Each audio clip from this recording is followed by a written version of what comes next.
What do you think? I think under. But 2 is a little much, but 1 is a bad number to. Yeah, I think he'll probably get 1.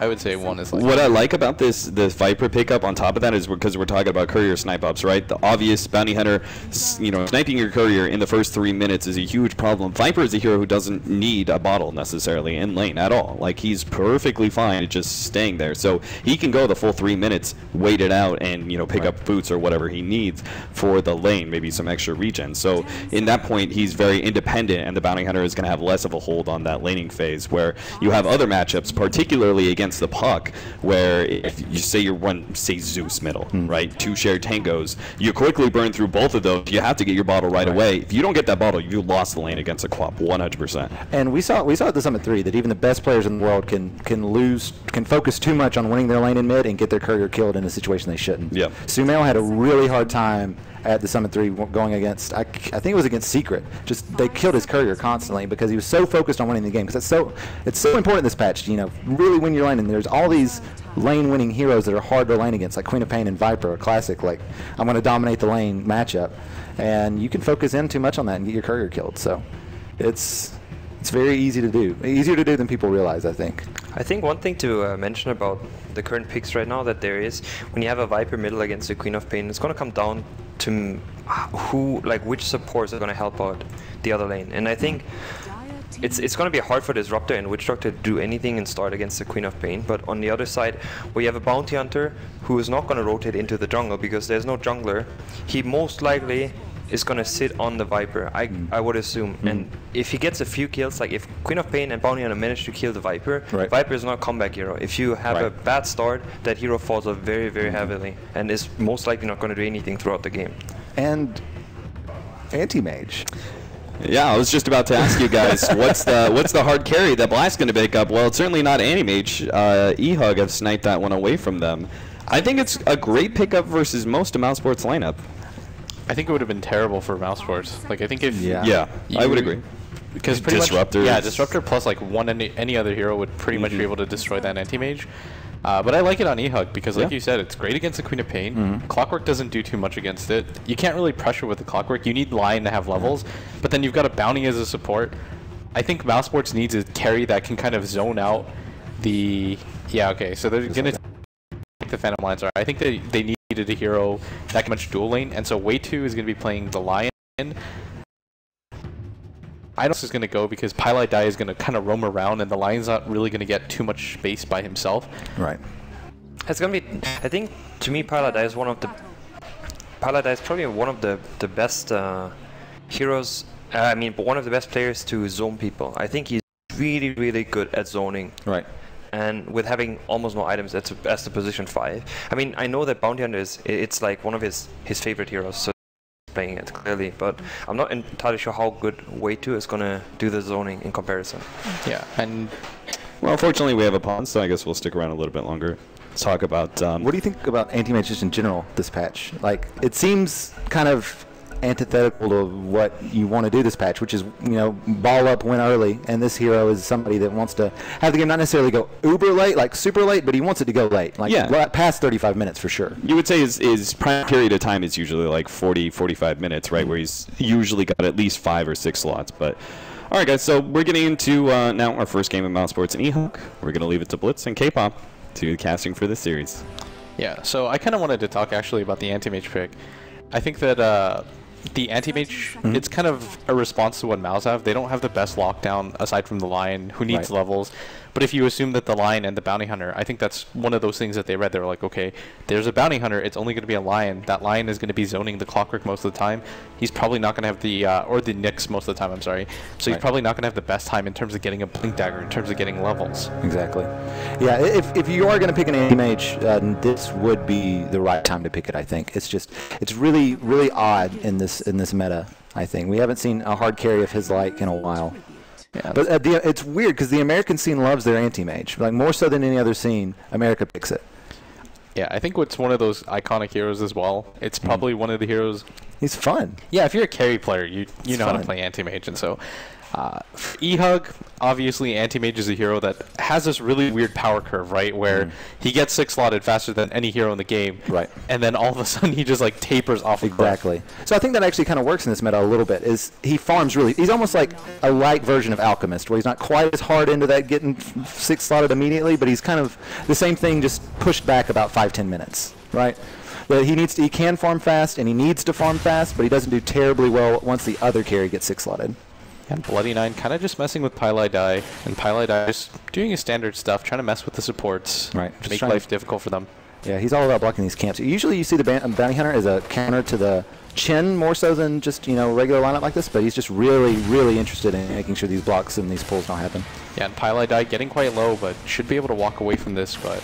Oh, he's actually got 11... oh, wow.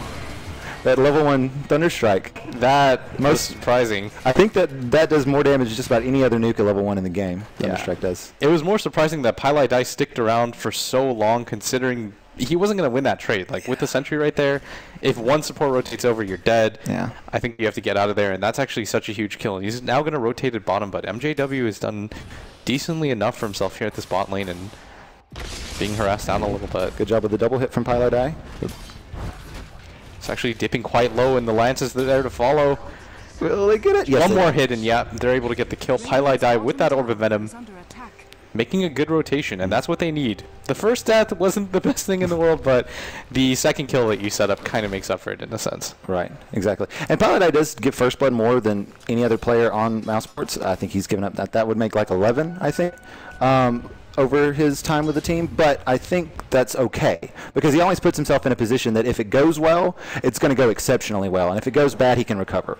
Right? Yeah. He was in a situation there where, yes, he gave up first blood, but he blocked a couple of camps, messed up things, like got Bulba a good start in lane, and then he was able to rotate bottom after dying and getting a kill. So he makes the best out of a bad situation generally. I was actually just about to point that out. I said a boot. About to point that out because the Clockwork is level 3 compared to the level 1 Nyx Assassin, and so you're okay with this type of trade because Bulba's had such a good time. And so I feel Pylai Dai kind of embodies that principle of tactical feat. Like, you die, but it's not the worst thing in the world. Exactly. So of course, it's better if you don't die, but if you do die, it's not the worst. I mean, he'd be pretty glad just to kind of switch him there and be able to get out with 10 HP, but... Exactly. And he's actually making his way back up here, and Justin is getting a little bit low. There's no way they're able to kill him, but they're just trying to mess with him and get him as low as possible. And Pylai Dai getting a few hits and just forcing the anti-mage out of the lane. And this is what you need to do. You need to disrupt his rhythm. Exactly. Like, take him out of that Battle Fury timing. And right now, it's going just decently enough for them. If you're at home watching this Bounty Hunter, wanting to, spice up your life with a little support Bounty Hunter, watch how Pylai Dai is always in position to get that Shadow Walk hit while he's in the fade time. Every time he goes for it. Because if you're careful and you hit the first hit with the Shadow Walk while it's still fading, you get that extra bonus damage at the beginning and the end as well when you come out of it. So if you're at home and you want to really improve your Bounty Hunter play, that's when you do it. Yeah, and at top, the Cask to Fly. Oh, he's got the Melodic on him too. It's going to be a lot. And 2 more hits should be able to clean Pylai Dai up again. But again, Bulba able to survive, misses the cogs, but a free kill up the top. And again, Pylai Dai goes down, but... at that one, that one is not good. You're not happy with that one if you're Pylai Dai, but you have to be ready for that. There's 2 supports up there. You've got the anti-mage that can blink in, and I really like the decision by the Witch Doctor to go for that Maledict because they realize the heal isn't so necessary. Right, exactly. They're going to be dealing with like burst damage. Like it's going to be Pylai Dai coming in to get some quick damage with the Clockwork, or it's going to be nothing. Yeah, and so Bloody Nine picks up an Invisor and looks like he wants to make his way mid, but he doesn't have the Disrupt, and Pylai Dai, again, about to be found out in this middle. They actually start pinging around this area. This is really smart Sentry Ward placement from eHug. Yeah, it's better than just putting it straight in the middle lane because the most important thing is that you want to spot the rotations between the top and the mid lane, and so doing just that. And MJW, though, has been zoned out of the off lane, sitting at level 2 right now, and that's the power of the PL. He almost got that courier. And at top, Cast to Fly. So does the Maledict. Bulba's out of mana right now, but this shouldn't be enough damage, but just enough to harass him out. He does have a salve, so he should be okay. And Quakefa in this mid lane is getting quite low, but he should be okay. He's got the blink up. He's just going to bottle. I assume he would bottle Crow just because of the timing of this. And Bottle's actually going to, or Crow's actually going to head for top. Oh, the screen! Sonic Wave to Fly, but Quakefa doesn't have enough quite yet. there's the follow-up, Scream of Pain and Pylai dies rotation, able to make that kill happen. TP gets canceled at the last second, but the Queen of Pain, who was doing quite well for himself mid, just does a little bit better now. Yep. So I think this has been pretty even so far. I think Mouse has come out a little bit ahead because I think they're winning 2 out of 3 lanes. They're not doing so well top relative to the other lanes, but Black is getting exactly what he wants bottom, and they just got to kill mid, so it's doing pretty well for them. Yeah, and a lot of people are going to watch this game and say, like, oh, Pylai dice feeding, but at the same time, look at how much space he's created. He's able to create a lot of space for Bulba at top. He got the kill on MJW at bottom. He made stuff happen in this mid lane. And the thing about the Queen of Pain Viper matchup is that Viper is incredibly annoying to Queen of Pain. Right. But if Queen of Pain just has a little bit of help, she starts to get 1 or 2 items like treads, then I think she does fine. Right, exactly. So this bottom, Way2 is going to camp out the rune. Absolutely needs it, and he's actually just going to take it for himself. If you're support, what types? If you can get like a haste rune or an invis rune, do you prefer having a bounty rune over something like a regen or even an illusion? Probably as a support. Because a regen is situational, right? Sometimes it's going to work out really well for you if you're support. Like if you just spent all your mana harassing the offlaner. I think illusion on certain heroes, like if you get it one at level 2, then it really helps you to zone out the offlaner. It's like one of the more broken things, but yeah, the bounty rune, especially for a hero like Lion who's not going to get the most space possible. He's been able to get a lot of levels though. He's almost at level 5, 6 minutes in, which is pretty good for kind of a solo babysitting support with Pylai roaming around. I think a large portion of that, too, goes to the fact that MJW went to the mid lane, kind of camped there, because he kind of saw the gank coming. Right. And as soon as he left, the bounty hunter kind of just strolls in, is able to pick up the kill. And so if MJW doesn't really contest this off lane, it means that Way2 can just continuously pull. Exactly. Do the pull through repeatedly. And at the top, they don't really have that luxury as Bulba's had such a good start with 20 CS already in the off lane against a tri lane. Yeah, they've won 2 of these 3 lanes, and the other lane they're not losing quite as bad as everyone else is. And here we're going to have a big fight in mid. The Earth Spike goes in. Infinity's looking bad, but a great spike from MW. Will Infinity make it out? He will not. And they'll turn around on him, and this is not going to look good for eHug. Yeah, he doesn't have the spike carapace up, and he goes down, and that's a double kill for Quakefa. Quite a big thing for a player that's known for snowballing. Oh, yeah. On a hero that's not snowballing as well. Yeah, exactly. And you said it yourself. This is one of those heroes that Mouse love to play. This is one of the more prevalent heroes in this patch. And giving up 2 quick kills after that Queen of Pain, I think that's his 3rd one as well. My eyesight's terrible, as most people know. So I can't really read the screen. Can you verify? He is 3-0. All right, so he's 3-0 with the top net worth in the game. And as a Viper, you kind of pick it as a hero that isn't meant to dominate in terms of CS, but you're just meant to keep the other person from CSing. And now, with those 3 kills, almost doubling the Viper net worth now at just 8 minutes into the game. Exactly. Now, if you're doing this well as a quad, what's your normal item choice against a lineup like this? I think you still need to get a BKB. It just kind of depends. If Quakefa was having a terrible game, I would say that he would need to get a BKB as a first item. But I think things like Aghanims, even Necro 3 would be okay here, in my opinion. Like, I think getting a Necro 3 would actually be really decent. They loop around here.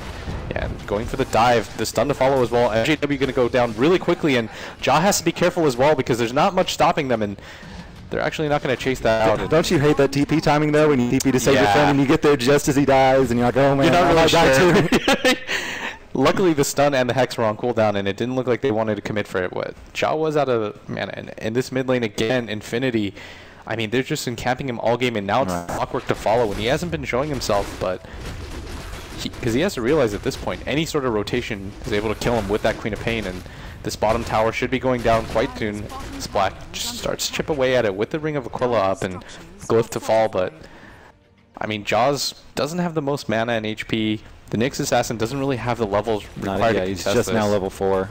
This has been a really rough lane for him. Phantom Lancer, one of those heroes that are so annoying to lane against, just spamming out lance after lance. And yeah, you can carapace it, but it's almost not worth the mana cost to constantly carapace it. Yeah, and Bloody Nine makes the rotation for this bottom lane, and I think he had the right idea there. I think that you need to somewhat contest when that tier 1 tower is going to fall, especially to a hero like just the Phantom Lancer and the Lion. But meanwhile at top, Justin, I mean, he's just been contested so much this entire game. Like, even when you go for kills, you do push out the lane, and you're seeing the benefits of that right now for Bulba.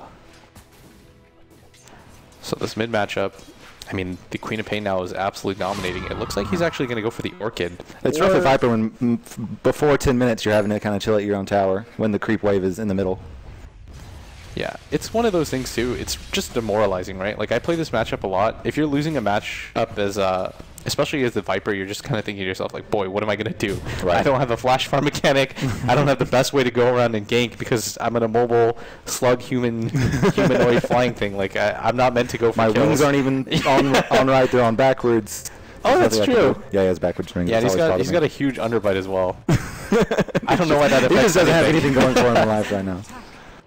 So the Viper, I mean, a hero known to dominate the lane isn't able to do so. He's actually falling quite behind in terms of net worth. And Pai's even messing up these stacks as much as he can. Yeah, just being able to invade the jungle this early. And again, Justin's just not having the best time at top. And at bottom, I kind of just want to focus on the Nyx's levels if we're just able to take a look at that. He's only level 4 at almost 11 minutes into the game. And this is with Pai devoting his time between this top and mid lane. Right. If you have no Vendetta right now, you don't have Viper doing well at all. Like, how do you force fights? How do you get pickoffs right now? You can't. And they don't really want to play. They're somewhat okay with playing a little bit passive because of their anti-mage, but they want to make space for him. They don't want to just sit back on all lanes. They want to be aggressive in their other lanes so the anti-mage can be free. Yeah. And when you play this type of style that Mouse is playing, where you have two kind of farmers in the mid and the carry role, I think this is what has to happen. You just have to consistently rotate with your supports. And in this mid lane, Boba with the hook shot. There goes the Finger of Death. 3 ultimates used in succession. I mean, if Infinity was feeling bad, he's going to feel even worse as after ult to fly, but definitely worth it. I like Quake for there. He's like, give me that kill. I want it. Got to get that last hit. Not even going to wait for the screen. Got to get that stats page. I got to keep my KDA super high. Yeah, so Quakefa, they're going to push out this mid tower, and with no Viper here to contest it, I mean, they don't have the best way to kill him. Bloody 9 has to hit level 6. That's what eHug are kind of waiting right now for. They need to hit this kind of level timing where they get the level 6 on the Disruptor, so he gets his ultimate. You've got the Vendetta as well to help, and Jaw actually gets the deny! Clutch deny, that base damage from Witch Doctor. Go you, Jaw. They needed something to stop the bleeding, and that's one of those, like, that feels good. Get out of here kind of moments. And so Quakefa actually going to opt to go for that Orchid. And at top, Boba going to make his move on Bloody 9, but Bloody 9 not going to be able to get out of there as Quakefa rotates in on a mega kill. And Justin, he is tracked up, but they shouldn't be able to get more out of this. But again, that's just another kill that adds the way of Mouse. And you talk about a snowball lineup. You've got a Bounty Hunter on top of a Queen of Pain that's got a lot of kills. And this is what's happening now, is that Black just kind of gets to skip between a tier 2 and a tier 3 tower to farm. Right. It's one of those things where they really shouldn't have won the lanes as hard as they did, but there was a chance. If everything went well for them, if Pylai Dai did just what he needed to do and they were able to zone out the Nyx Assassin, they would manage to win the lanes. And if they won the lanes, there was really no way of stopping them. Yeah, and in this mid lane, Jaw's going to get tracked up. Pylai Dai, he's been chasing after couriers this entire game, but he hasn't had one just quite yet. Yeah, he's actually, it's really smart. Do you notice what he's doing? He's just kind of floating between the mid and the top and tracking people as they walk by to make sure that they're not ganking Black. Right. Dire's top tower has fallen. Tower to fall again at top as Quakefa just continues to kind of snowball. And they have all this pressure like on the map now. They can throw down some wards in their jungle if they want to. Like, they just have control over so much of the map. Like, it's this early in the game, they probably have control over 70%. Like, eHug probably only feels comfortable on like that right third. Yeah, and that's so smart to bring up, just because when you play as a team like Mouse, where you need to take up 70% of the map to farm between two heroes, I think that absolutely has to happen. And Justin's forced down into this bottom lane. And so we've got Black, his first game in 6.84. He's all about PL. He plays a really good one. He's one of the fastest farmers in the Western scene as well. Like, when he joined Mouse, I was like, okay, that's the perfect fit. They need a player like that. You don't quite know how it's going to work with a player like Quakefa, who's kind of known for being that greedy one position mid. But I think for them, it comes down to how the supports and Boba play. Like, if they can just constantly rotate, I think it's okay. The patch kind of forced him into it. I think it was good, because I think if we were still on 8-3 and we were still like into these super late game farming heroes, it would be a little bit worse for Quakefa, because he would think that running two super greedy heroes would work. Whereas now you're running heroes like Queen of Pain, who can be a bit of a greedy hero. You want to get a lot of farm on her, but she has mechanisms to deal with it if she doesn't get it. Like, she doesn't have to be the #1 on net worth. It's just really nice if she is. Yeah, and Justin taking a bit of a beating at bottom, and he still doesn't have that Battle Fury, but oh man, I mean, there just hasn't been space made for him this so far, and Pylai Dai being level 6 just being annoying, and I think he's just going to hit him and walk away. Yep. Yeah, and so Pai following him into the jungle. They're pinging it out, but can they get the rotations necessary? The Queen of Pain's coming in as well, but Justin smartly should just blink up here. And the TP comes in. Boba's in position with that hook shot, able to get that last hit. Roshan wants to piece of him as well, but able to get out, and man, that's brutal. Yeah, I don't see much of a way to come back here from eHug. If you, what is the way eHug comes back? Do they just get a lucky fight, maybe catch Mouse roaching and get a lucky fight there, like, or do they just need to really turtle, defend high ground well, and hope their anti-mage comes back? Because 10k gold lead at 15 minutes is not That's great. one of the more rough scenarios that I've seen a team put in. Right. But I think for eHug, the smart thing to do here is just don't panic. Like, things are looking kind of bad, but you just stick to the game plan. Try to pressure Black when you can using the Disruptor, because Disruptor is one of those heroes that is meant to be passive. Like, you have to be aggressive with that ultimate because he doesn't have the best mechanics for coming back into the game, and so Bloody 9 finally starting to do that. He's still only level 5, and that's kind of concerning to me because he needs to pick up that crucial level 6 to be able to do anything. And even at this point, with how much farm Black and Koikfa have, it's going to be a little bit difficult for him to have the impact that he wants. But I think the correct thing to do is he gets level 6, you smoke, and you try to find the Queen of Pain or Black to slow them down. I think if you're eHug, you should kind of go for that morale kill, and I think you would go for the Queen of Pain here. I would agree with that.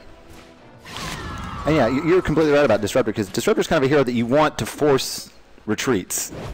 Exactly, like if they're at the tower and you force them to back off and you catch someone with a glimpse and get a free kill, or you win a fight and you catch someone still leaving. Like, you don't want to be in a situation where you're the one having to retreat as Disruptor, because his kit isn't really useful for that. Yeah, and that's actually the smartest way I've seen it brought up, because whenever I see a team winning with it, the hero feels actually like the most dominant thing in the entire world. Like you said, most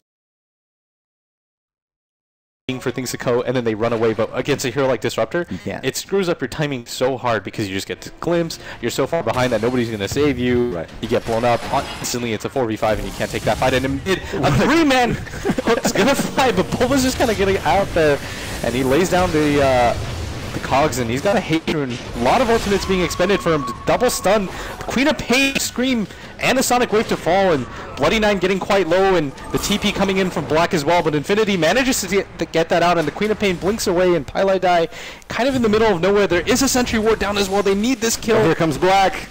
Oh, and he's beating away on Infinity, and he should go down as well. Pylai Die is perfectly fine, and a 3-for-1 trade.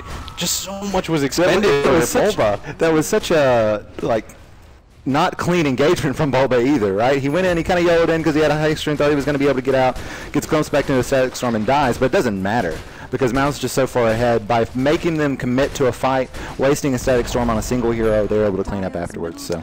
Yeah, and so eHug, I mean, they had the right idea. If they're going to get into a fight, that wasn't a terrible one. Infinity did the right thing as well, breaking that TP from Black, but he was fast enough. He's got Boots of Travel and Ayasha, was able to just kind of hightail it over there. And exactly.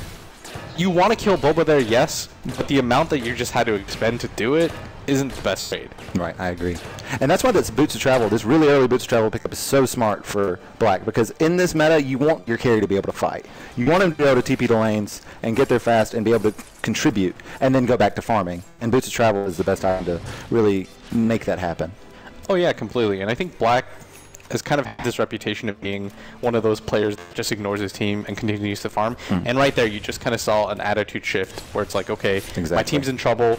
Yes, I'll kind of drop this farming and try to rotate over and help. And Bulba picking up this bottom rune, just a bounty, so not being able to do much. And like you said, not the most clean engagement, but does he even care at this point? He just wants to force the other team to engage.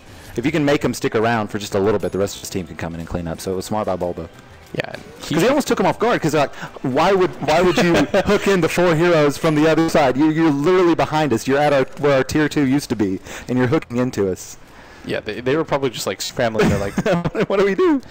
Yeah, so it worked out really well. Continuing to just kind of hunt around the map, and with all of this tier 2 tower being taken at bottom, it just opens up so much for him. He's able to go so aggressively, and he's got a Blink Dagger now as well. Just more for eHug to worry about, and now they're stacked up as 4 because they're so afraid of this Bounty Hunter and this Clockwork to be able to rotate in, and that just continues to create further space right now for Mouse. Justin does have his Battle Fury now. 18 minutes is not the worst considering the situation. Is there ever a situation where you give up on the Battle Fury, ever? Or do you just always need it to be legitimate as anti-mage? It's one of those weird things. You know, when you get a Hand of Midas, it's because it helps you with levels and it helps you get further ahead. Right.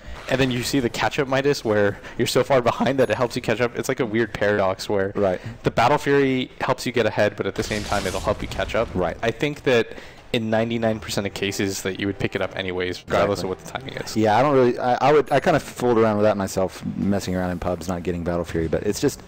You just need that. The whole point of that hero is to get farmed fast. Like your blink is good because you can blink the camps fast and farm them fast. Like that's kind of the idea. And so you need something like a Battle Fury. Otherwise, you just don't feel like you do anything. Yeah, I saw some Russian team build. What was that item called? A Vanguard into the what is that? Silver Edge? No, what was that item that upgrades into Vanguard? It's oh, Crimson Guard. Yeah, he Crimson built Crimson Guard first item, and I felt that was kind of interesting, and it worked for like the first 20 minutes, and then he had like absolutely no farmer damage. Exactly. Vanguard anti-mage used to be the thing, right? You would get that first, but Pylai Dai gonna get caught out right now, and MJW making his way back, but Pylai Dai is just trying to avoid the stun. This is more space creation by death, I guess, but... Oh, and the hook falls in as well. Quakefell with the double sonic wave. Bloody Nine getting quite low, but Justin in the rear going to help out, but Bloody Nine's getting a little bit lower, and there's just so many heroes right now swarming in for Mousesports on top of eHug, and Infinity's going to get daggered as well, and Bulba's on the chase. Invis is up, and eHug just has to get out of here as 3-man rotation. The Earth Spike is well to fall. Bulba's got a DD on top of that, and Way2's on a kill spree. I mean, they're just being overrun at this point. eHug has enemy heroes initiating on them from behind them. They're at their own secret shop, and they have Clockworks, like almost from their own base hooking in. They have Way2, like came up the ramp behind the secret shop to engage. Like they have no control over their map right now, and they know it. Yeah, at this point, it's one of those things, too, that you're just killing them with impunity. You don't really care where the other heroes are. Coming from. You can be sloppy, and it's fine. Yeah, and that's something I want to point out is that people will say, okay, well, Mouse are so sloppy, but at the same time, it's just because they're so far ahead enough that you don't have to take the most clean engagements. It's almost like a morale thing, too. It's like Ben always talks about how you don't, like Merlini says, if you're going to GG, you might as well do it early to keep yourself from getting on for the next 5 minutes so you don't lose morale. And this is almost a thing for Mouse to be a little loose with their play, to have fun, get some kills, like make eHug feel bad and make themselves feel great, because that's going to carry on to the next game, because the chances of eHug coming back in this game are not great. So it's really smart for Mouse to kind of play up the psychological angle of we can come at you from wherever, we're going to dominate you, we're going to dominate the series. Yeah, something I want to point out is that in my time in Korea, I kind of felt that fear as well. There was a point where, actually, hold that thought, as Bloody Nine's going to get initiated on the Orchid to fall as well. Quakefa does get the hit off as well, but Bulba into fly. The Disruptor does lay down his ultimate, and doesn't really Pylai Dai gets ultimated as well, but Justin's just going to kind of run away, and Quakefa's beating on him. He is backed up, so one more hit should do it, and he does die in that backline, and Infinity being pushed back by the Cogs. He is tracked up as well, and Way2 is being man-fought, and MJW coming in from the rear is able to get the double stun is there as well. And actually, he's going to fall as well, and they're going to go for the bait. And oh my god, MJW's out of mana, not in the best position. But he just can't do anything. That's the third track kill in a row as Quakefa picks up an ultra kill. Meanwhile at top, Black doesn't even need to participate in that fight. He's got the boots of travel up, but doesn't even feel like it's necessary. And GG, well played, is called by eHug. Is not too soon. Mouse takes a 22-minute victory, and it's a dominant one as well. Yep. As we saw, gave up first blood, but it doesn't really matter. He did it in the best way possible. Yeah, I completely agree there. Like you said, I mean, we can't talk about it enough. Pylai Dai, yeah, he died, but at the same time, he gave Bulba so much space to be able to do what he wanted. And eHug's going to go down in that first game. And, I mean, is that kind of what we all predicted to happen or expected? Maybe not that strong. I think we all expected Mouse to at least 1-1, like they would at least win. Yeah.